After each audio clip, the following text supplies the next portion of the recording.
So someone else says, don't you underperform the market? Mhm. Cliff's response is, not over reasonable time horizons, but occasionally. Aren't you a cowardly little nobody? Come talk that beep in person, little coward. Oh, and beep, you and yours.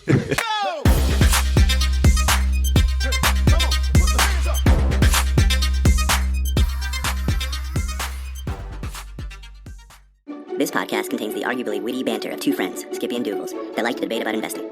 The content is intended to be entertaining and for informational purposes only, not investment advice. You should do your own research and consult a financial professional before using any of the information in this podcast, and especially before investing. Morning glory. You know who I thought of a lot this week? Gumby? No, Mikal Bridges, man. I just wanted to go to Chipotle Oh, man. Mikkel's coming up a lot on the pod these days. because I just think that's the coolest thing ever. Fair enough. Yeah. That's have you gone once this year? In honor of Mikal, yes, I did go. Okay, but not every day. No. Okay. It's probably the right ratio. Not every day is probably the right ratio. When's the last time you went to Chipotle? We picked someone up for my son and a couple of his friends this year. But myself eating it, I don't know. I'm not sure. And don't let Mikal down like that, all right? Whew. Hey, everybody. Welcome back. And we're going to start this episode off with some listener mail. So reminder, you can send us your thoughts, your feelings, your comments, your questions, skippydoogles@gmail.com. As always, we're going to hit that jingle. They fight and fight and fight and fight and fight. Fight, fight, fight, fight, fight, fight. The Skippy and Doogles Show. This listener mail comes to us from Bob. Thank you, Bob. And what Bob did was he sent us a Business Insider article about a finance blogger by the name of Eddy J Elfenbein or Elfenbein. Sorry if I got your name wrong, Eddie. Bob, just so you know, Bill Ackman is pissed that you sent us a Business Insider article. What's the beef there? You don't know this? No. Okay, so if for those who didn't get the joke, have you been following what Bill Ackman has done in the past 2 months? You mean like his DEI and plagiarism convos? Yeah. No. So I mean, yes, but Business Insider, I don't know. he's largely accountable for the Harvard president being fired. But what happened during this, he became really focused on the plagiarism with the Harvard president, and Business Insider then went through his wife's dissertation and claimed that she had plagiarism, which is still being there's certainly some inaccuracies still being debated, and she's apologized, right? So Yeah. Bill Ackman is burning down the Business Insider headquarters along with any prestigious institution he could find that makes it mad. I did not follow that particular part of the story there. So thanks for enlightening. Back to our regularly scheduled program here. So we had Eddy J Elfenbein. The backstory here is that Eddie, since 2006, has been posting on a blog. It's called Crossing Wall Street. So the way this works is Eddie has this buy list, and the buy list consists of 25 stocks, and he will hold those 25 stocks over the course of a year. So it's a different methodology, but similar to what you and I kind of do, like when we buy our stocks, it's not a trade in and trade out constantly type thing, right? He'll hold them. So he has 25 stocks for the year.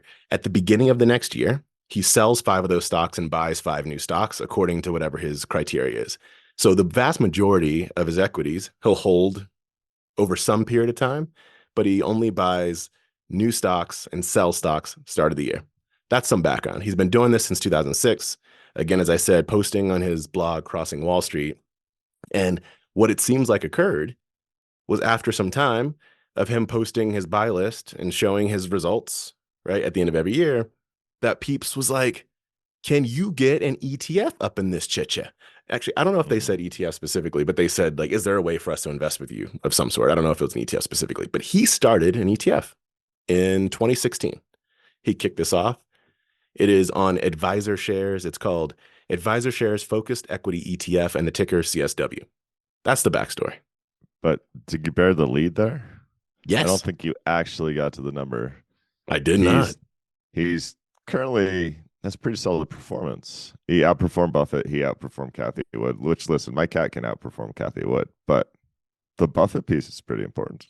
Yeah, and to be clear, he's outperformed Buffett since 2018. So Yeah. since 2018, he's roughly, or even since the launch of this, he's like roughly with the S&P 500, a little bit better than the S&P 500. So he's outperformed the S&P 500. It's not by a gargantuan margin. Doesn't need to be though, right? Doesn't have to be. But to your point, so since I'll hit a couple other numbers. So since 2006, since he started this, the buy list has an 18-year compounded gain of 573% against the S&P's 447%. So outperformed. And I don't remember exactly what the since 2016 number is, but actually I might have it here. Let me just check to see, because I think I might have taken that down. Since 2016, what I did was I said the value of $1 invested at the beginning of his fund would be about $2.57 today. So as you mentioned, pretty solid returns. I don't know why he's compared to Kathy Wood though. This has nothing to do with Kathy Wood. No, this is Business Insider, and that's why I was making a joke about Kathy Wood. This is Business Insider trying to create a headline that creates clicks, because the actual title of this article, and Bob, thanks for sending it. It's great to talk through it, but the actual title is "A Finance Blogger Has Outperformed Warren Buffett's Berkshire Hathaway and Kathy Wood's ARK Since 2018 for filing his ETF of boring stocks." That headline is like garbage. Well, it's 7 lines long, first of all. Well, and they picked 2 names that they thought might get clicks. This is, I'm sure, it's got Bill Ackman really fired up. But for Eddy, I love this. I know, his Twitter personality, and think that's entertaining and knowledgeable. I did not know about his ETF, and what he's doing here is sticking. He has a disciplined system. It's fairly concentrated. It's only 25 stocks. And the end of this article has a quote which certainly made me chuckle, and I like. It says, "We are as lazy as possible, and that's the goal." I love it. I think he's being slightly hyperbolic there. I'm sure he's not. I'm sure he wants great research to go into his stock picks, but there's no reason to overcomplicate this thing. And you and I have had an ongoing conversation on and off the pod about all the complexity that gets put into investment management. And in some cases, there's a great podcast on Invest Like the Best recently, who talks about the type of investment managers that get funded. And often the things that get them funded are not the best performance. I like Eddy's approach in terms of it's simple, it's easy to comprehend, and not only has the performance been solid, but I think he's being true to himself, which is amazing. Yeah, it's great. And I'm on that same note. I'll give a couple other numbers that'll lead me into something that relates to that. So the expense ratio he has on this ETF is 0.84%, and I'll give some other detail on that. The category average, according to what I was looking at here, expense ratio is 0.47%. He has about $100 million assets under management in the ETF. But this is the one that I really enjoyed in comparison to category average. His holdings turnover is 18%, right? As we mentioned, he has 25 stocks. He sells 5, buys 5 once a year. The category average holdings turnover, so the turnover of the equities that are in the portfolio, is 11,520%. That basically means you don't hold anything for any real period of time, is what 11,000% annual turnover looks like. And what I want to hit on here, so that's to the boring point, to the simple point, right? This isn't when we've discussed Kathy Wood before, which is he's wrongly being compared to, and here we discussed Kathy Wood. It's like Monday she's selling a stock and Friday she's buying that same stock. Like what the heck is going on in this quote unquote research that's being done? But I want to talk about the expense ratio for a moment. Mm-hmm. 2 things. One, there's a quote that Eddy has. I don't think it's in this piece, but elsewhere that he's talking about the ETF, and he was like, when I was a buyer of ETFs, I complained so much about the expense ratio, like the cost of being an ETF. He said, now that I'm on the other side, I understand how much it costs to run these things. And so it makes more sense. The way he has his expense ratio structured is it's like a fulcrum fee, I believe is the terminology that's used here. I hadn't heard that before. Maybe you have. And so the way it works is the base fee is 0.75%. And then that adjusts up or down depending on the performance of the ETF. So it goes from 0.75%. If he underperforms the S&P 500, the fulcrum fee goes down. If he overperforms, then it goes up. And so a 0.84% means that in whatever period this was calculated here, he had overperformance of the S&P 500, so it costs more. Yeah, props to Eddy. That's really cool. I like that structure. Cool. And as he, if he desires to get this thing well north of 100 million, he'll be able to bring his fee percentage down. Yeah. Right. That's on the smaller side. So very cool. It's so funny. Like there's so much good information out there that I totally know and have interacted with Eddy on X, but I did not know about his fund. And this is a fun article. Yeah, it's pretty cool. Thank you, Bob. Appreciate it. Where do you want to head into next? Doogles, I want you to reach into the fishbowl first. All right, I'm going to reach into the fishbowl and I'm going to talk about money, but not just any money.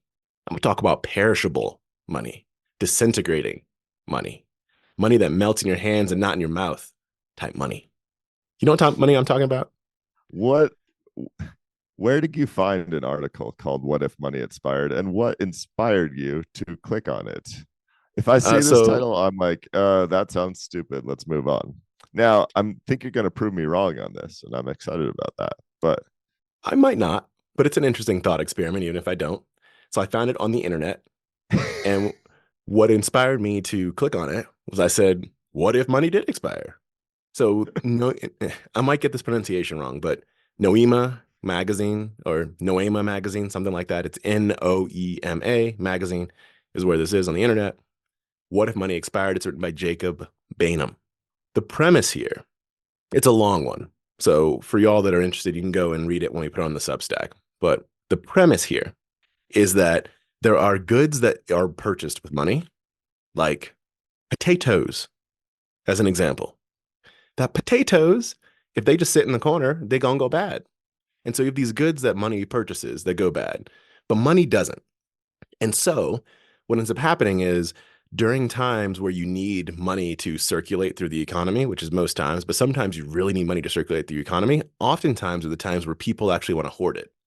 And so you have people that need to, in order for them to survive or thrive, they need to sell perishable goods.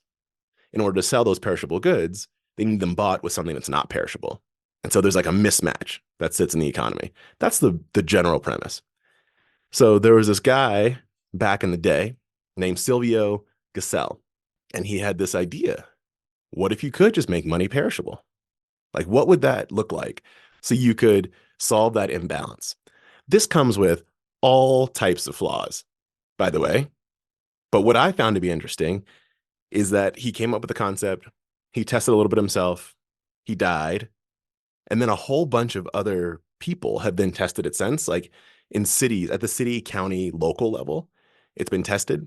During the Great Depression, someone tried to get FDR to pick this up, and FDR was like, I got bigger fish to fry, basically is what happened. Mm-hmm. But I'll give you a couple points here. So there's this quote. It says, we must make money worse as a commodity if we wish to make it better as a medium of exchange. That gets back to the same point that I was saying before around the potatoes versus money. So what he tried to do is he said, let's invent this form of expiring money. And specifically, this is so not scalable or practical. But the idea that he had specifically was he created this thing called a free geld, which means free money.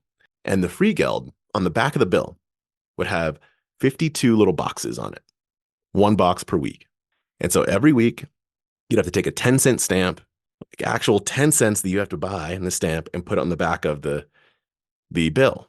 So then it costs you $5.20, about 5% of a $100 bill to hold on to that $100 bill. Now, how impractical is that philosophy? Pretty freaking impractical. But the idea was that the longer you hold on to this, the the less money it's worth. So similar to what happens with inflation, right? Naturally. However, a difference is if you put that money into the bank also has to pay that same amount. So the banks are now more incentivized to lend it out. So the idea is that there's much more free circulation that ends up happening in the economy because of this. And some of the tests that have been run, or maybe they weren't tests at the time, but people have just tried this, it does show that circulation goes up dramatically when you have a situation like this. But people get real upset. And by people, I mean specifically banks, central banks, right? Financial authorities get very upset. So anytime that it's come into circulation, something like this, a bank basically just bans it, is what ends up occurring. And so it doesn't stick around. This idea is like money was created as a medium, as a store of value and a medium of exchange. Yep. Basically the purpose of money. And in order for money to be good money, it has to have those two characteristics, and it has to be easily transferable, portable, right? It can't be like 7,000-pound rocks, because then your medium of exchange gets lost. So this thought experiment, one, I don't know. I mean, I think it's interesting, but I'm not like blown away by it. But two, it's kind of asking money to do something that money wasn't created to do. And that just makes my head spin. That's very true.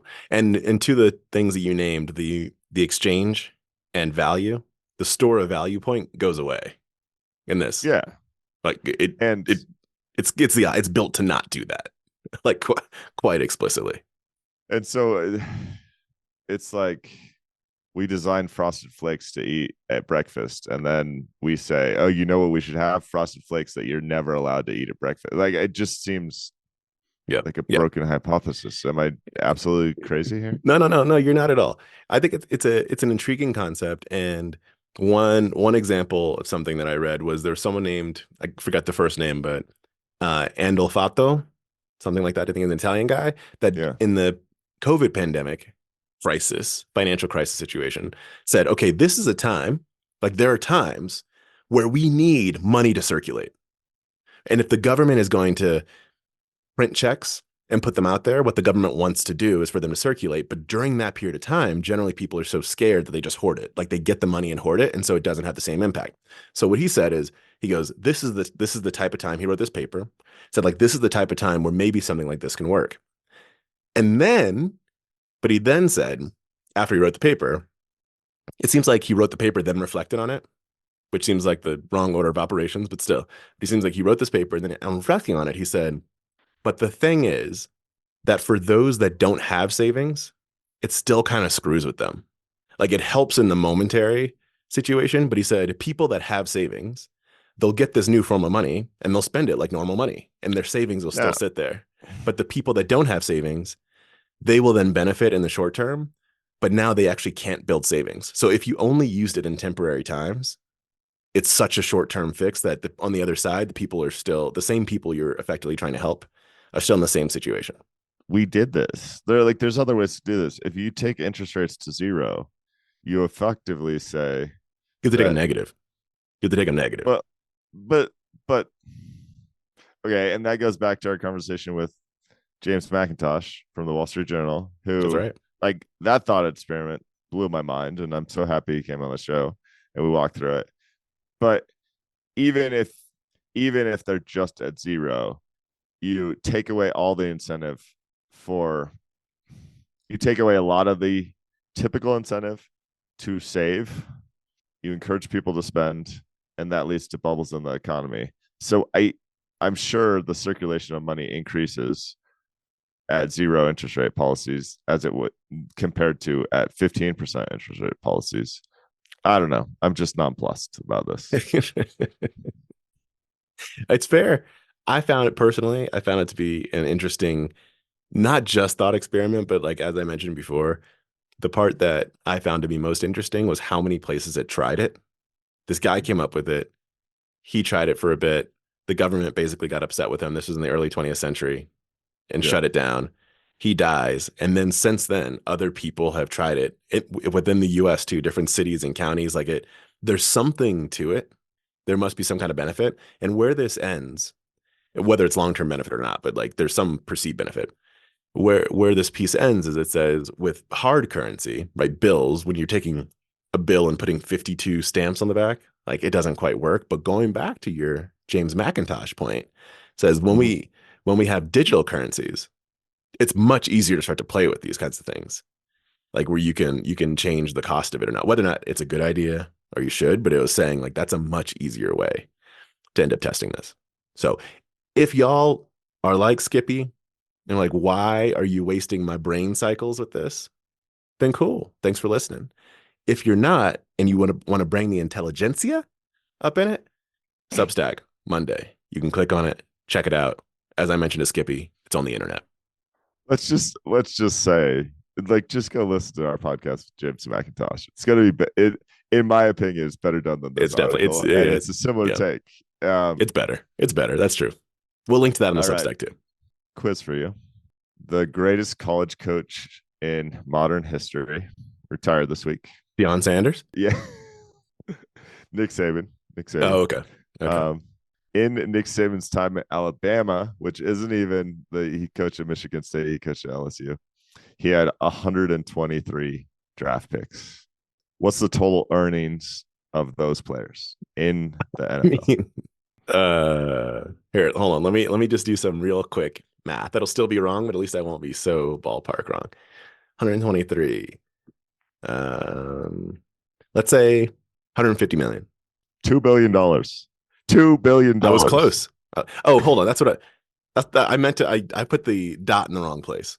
Yeah, sure. I meant 1.25 billion is what I meant. But I'm still wrong. Yeah. Still wrong.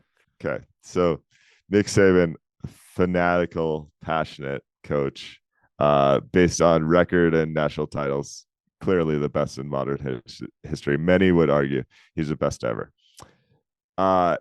There's a story about Nick Saban that relates to passion that I want to tell you. Doogles, you've never heard this one. I can tell you that. So Nick Saban is a young coach in like 1985, coaching defensive backs at Michigan State University. He takes a trip to Youngstown, Ohio, to recruit some players, right? During one of the trips, he runs into Bob Stoops, who turned into a legendary coach in his own right. He coached at Oklahoma.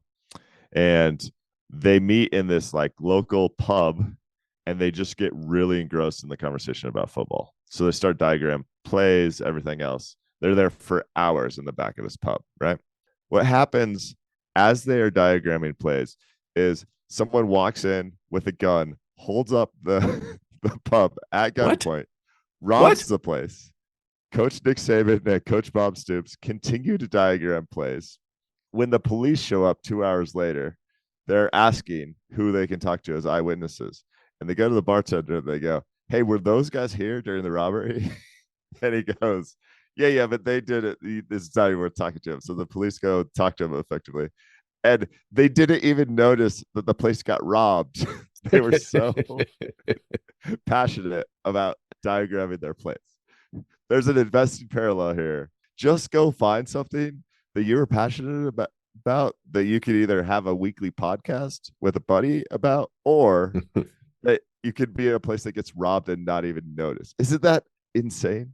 That's some serious focus. It reminds me of a story that is not nearly as impressive, but it just reminds me of it. I was down in San Jose at one point, out in California, at a poker table, playing a cash game. I go all in. The whole place starts to shake. There's an earthquake going on. So everyone's like, gathering up their chips and everything and leaving.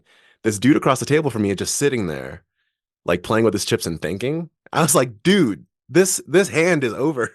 Like, this is not a situation that is any, but it's like everyone else, people are like running. People are trying to cash in, and this dude is still just sitting there contemplating what's going on in the middle of the hand. Some people, man. Some people. Extreme level of focus is there's so many stories about him this week, but another thing is basically if you did an interview with Nick Saban, you almost couldn't make small talk. And it's the reason his people would tell you that is because he doesn't care. He doesn't care about your kids. He doesn't care about the weather. All he cares about is football. Like, this is a guy who will complain that he can't be out recruiting when he's playing in the national championship because no one else is playing in the national championship except him, and everyone else is getting an advantage on him. Like, just lived in a state of fear that drove the most impressive results you can imagine. What do his It's crazy. people, like, what do his athletes think about him as a person? I ask because it makes me think, I might be wrong here, but it makes me think that he's not one of those people that someone would say, I would follow him anywhere, but they might say, he helped me to get to victory. Yeah, I mean, when someone like that retires and when they win that much, you don't hear much criticism, right? I know he had some run-ins with folks, but generally I've heard really positive things. And I think it's because he's super demanding, but everyone was able to see the results. So his Yeah. methods are validated, right? So it's almost unquestionable when you have that much success, people are going to like you. Yeah. Yeah. It's like if Steve Jobs didn't create the iPhone, that's a different, Different story. different story. And all his challenging personality characteristics Yeah. kind of get overlooked because of some of the results he had. Exactly. All right, I want to That's shift it. gears slightly. Okay. Go. Oh, no, I was going to say that's cool. Thanks for sharing. We've unfortunately been talking a lot about private equity on the show recently, and I don't really know why, but it frequently comes up. So Dan Ransmunsen published an article this week. That's with Verdad, and it's called The Dispersion Delusion. Did you catch this one, Doogles? Yeah, I looked through this one. Okay, so I just want to talk about it at a high level. To me, this knocked my socks off, but maybe because of pre-existing biases for me. He says what everyone in private equity will tell you is they get unique returns that aren't available in the public markets. And one of the ways they demonstrate that is by the dispersion of returns that you can see across the private equity space. Meaning that if you compare that to a typical stock that's around the same size, a typical company that's around the same size, they'll show you a graph that says, hey, listen, the top performers, the most skilled private equity companies significantly outperform, and the worst private equities significantly underperform. So there's more skill required in our game. And therefore, if you send us money and you pick someone like us that has tons of skill, we can get you returns that aren't available anywhere else. That's why we're going to charge you these crazy fees. Follow so far? Following. Well, Dan and team, like they do with 1,000 issues, said, really? Let's actually compare apples to apples here instead of apples to oranges. So they looked at small public stocks that are typically of the size of these companies that get purchased by private equities and the roll-ups or whatever else. They normalized some characteristics. They threw the same amount of debt on those public equities that the private equity folks typically do. And do you know what they found? It's pretty much the exact same nonsense. You can get these returns from publicly traded small companies with the same amount of leverage. And in a lot of cases, you can even get better returns. So I won't go like deep into the weeds. This is on the Substack if you guys want to read it. But Dan has this incredible knack to kind of take conventional wisdom that gets the stories that gets told and just say, like, let's actually see if that's true. And most of the time he debunks these things in a way that says, it often says value investing is great, which is why I'm biased to his analysis. But this one, I just thought it's so well done. Really awesome piece. I agree with that point. I also like there's a point in the piece where they first select random public companies that are of that size, and the results don't come out to be quite the same. Mm-hmm. They said, okay, but now if you're a private equity company, what you're doing is you're putting some comb over it. Like, this is where, let's call it the skill comes into play. You have a filter where you're looking for the companies. And so I said, if you take a filter and say, what are companies that we would, to shorthanded, actually want to invest in that are of that size, that's where the returns come out to be. I liked that differential. What I couldn't quite figure out here is whether, I'll call it in practice, it would be the same. Meaning, are they taking the same number of dollars, like absolute dollars, and going into the public stock market and the same absolute dollars and going into the private market? Because when you're looking at companies that small, I don't know what the the liquidity of the shares looks like. You know what I'm saying? Like, I wonder if practically it could work out. I think in the academic sense, you can get the same piece. I wonder if practically it would work out. Yeah, I hear you. I didn't have that concern. But I think if you had all the money that's in private equity that's making these pitches actually try and do it in public markets, you may run out of public market small cap stocks with certain characteristics to make those returns. But that goes back. That's almost a debate like, well, what happens if the whole world starts passively investing? Then right. So it's like, I would say I'd love to see that shift take place. And then if you got to a point where the small cap stocks were no longer of attractive valuations because so much money was being thrown at them, then you have to recalibrate your strategy, which happens everywhere, right? You always have to evolve as things get over purchased. That's right. Regardless, it was a really fascinating take and an intelligent way to approach the problem. Oh, that was cool. I liked it. Shall we talk about AQR? Shall we? Yeah, let's do it. Quant Winter's Tale. This is a movie I'd like to watch. Maybe only me, but I would like to watch this movie called A Quant Winter's Tale. But instead, we're going to talk about a Financial Times article that is called The Quant Winter's Tale. And this is your neck of the woods, like hardcore here. But AQR, we've talked about Cliff Asness here on the show, who runs AQR. And this piece is a part insight into Cliff's personality, and then a part of how that personality matches with the macro environment and the industry and his fund. It's like a really well-written piece. But what the Winter's Tale is, it's saying there is this period of time, over the last decade, not the full last decade, but over the last decade, where things got real shivery. They got real cold from a return perspective when it came to the style of investing that AQR does. That's the Winter's Tale that it's talking about. But then this resurgence that's happened over the last couple of years. But this is about, with going back into the personality, like Cliff, how do you deal with a situation where people are pulling their money out of your fund? What do you think this means for the long term? Like, it was really fascinating going into all those elements.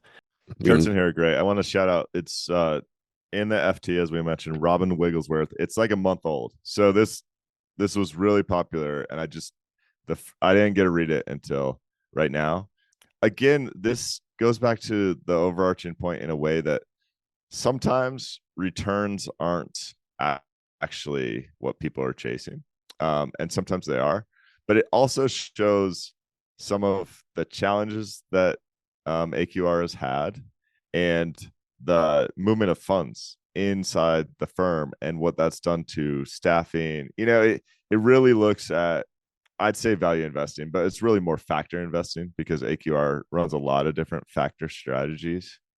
And the quote that jumped off the page for me is simply Cliff saying, if it wasn't occasionally excruciating, it would probably get arbitraged away. He's talking about factor outperformance there. I think it's exactly right.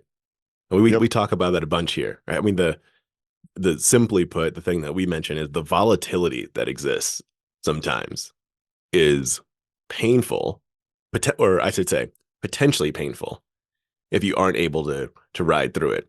And that is where a lot of the outperformance can come from, because if you're like, oh, let's go back. We had half an episode. We talked about GLP-1 drugs and the impact that it was having on Dexcom, right, which is a large part of my portfolio. Mm-hmm. It would be completely rational and understandable at that point in time to go, you know what? I know I've got this strategy that I implement, but I think this might be the end. I'm going to sell Dexcom. Yes. Then Dexcom comes back with a 65% resurgence in the next 2 months as the fears waned away. And this is not just about Dexcom. This happens over and over and over again with individual stocks, with factors, full value or growth. They go in and out of favor in a month, in a quarter, in a year, or sometimes in multi-years. Yeah. And the brilliant thing that Robin did with this article is he tells so much of the backstory about how the factors were tested in the strategies that came out of the University of Chicago and other places, Eugene Pharma and everyone else. Dates back from Benjamin Graham era to Henry Markowitz. If you really want a backstory on how the hypothesis of momentum investing or value investing kind of came to be. Robin lays it out here, all in telling a story about AQR and Cliff. It's kind of a masterpiece of an article, really worth your time. But then when you get to the recent performance, well, and generally the factors that now people seem to believe have like staying power, and we believe they have staying power because of the human psychology associated with excruciating underperformance, where people say, I can't handle it. Like, even if this is going to make me more money than the S&P 500, the pain that the volatility brings me is not worth it. That's at least my philosophy.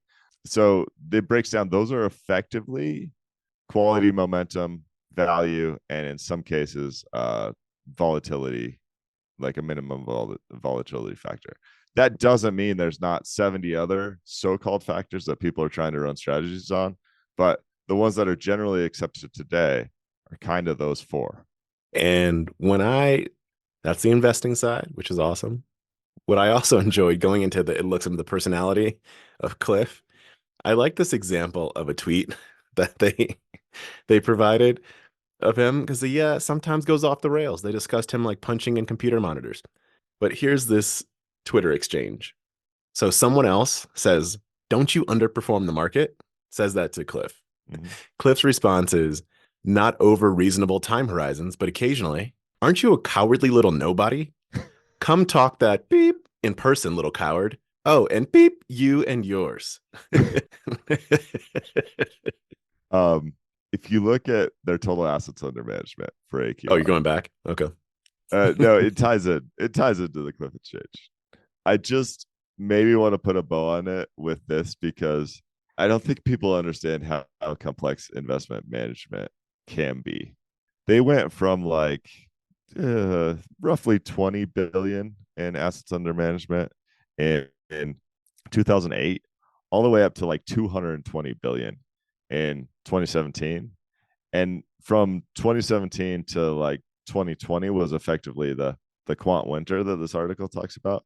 And now their assets are less than 100 million bucks. So the price of admission here, right? The volatility that Cliff and his team knows are going to come in order to have a chance at outperforming the S&P, cause their fee-based revenue basically to be cut in half over a 7-year period. Think of what that does to your office space, to the amount of people you can employ. Like, it's a mess, right? To run one of these strategies is a mess. And I just think, I don't know, I just love this one. It's good. It's a good one. Also on the Substack, skippydoogles.substack.com. What else you got? One last thing. Howard Marks has made me a ton of money in my investing career, and his new memo is out. It's called Easy Money.